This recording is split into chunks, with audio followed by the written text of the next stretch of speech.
Hello everyone.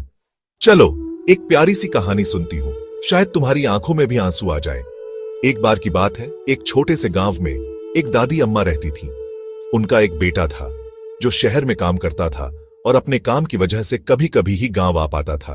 हर दिन दादी अम्मा अपने बेटे का इंतजार करती, बस उसी के ख्यालों में खोई रहती। एक दिन उनके बेटे ने फोन किया और कहा, मम्मी इस बार मैं नहीं आ पाऊंगा, बहुत काम है, प्लीज फिक्र मत करना, मैं जल्दी ही आऊंगा। दादी अम्मा समझ गईं, लेकिन बोली, तेरा इंतजार करना मुश्किल होता है मेरे बच्चे। समय बीतता गया, पर उनका इंतजार खत्म नहीं हुआ।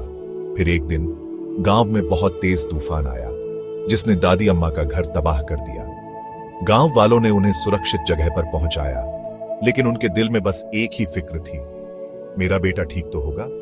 वो दौड़कर अपने घर वापस आई, पर वहां बस खंडहर ही बचा था। टूटे हुए दिल से दादी अम्मा बैठकर रोने लगी। अचानक उन्होंने देखा कि उनका बेटा उनके सामने खड़ा है। परेशान तो था, पर अपनी मां की फिक्र में डूबा हुआ। मम्मी, मुझे पता था आप मुझे बहुत याद करती हो, इसलिए मैं आपके पास आने को बेकरार था। आप कभी अकेली नहीं हो, मैं हमेशा आपके साथ हूं। उसने अपनी मां को कसकर गले लगाते हुए कहा। दादी अम्मा की आंखों में आंसू थे, लेकिन इस बार ये खुशी के आंसू थे। वो धीरे से बोली, तू मेरी सबसे बड़ी खुशी है।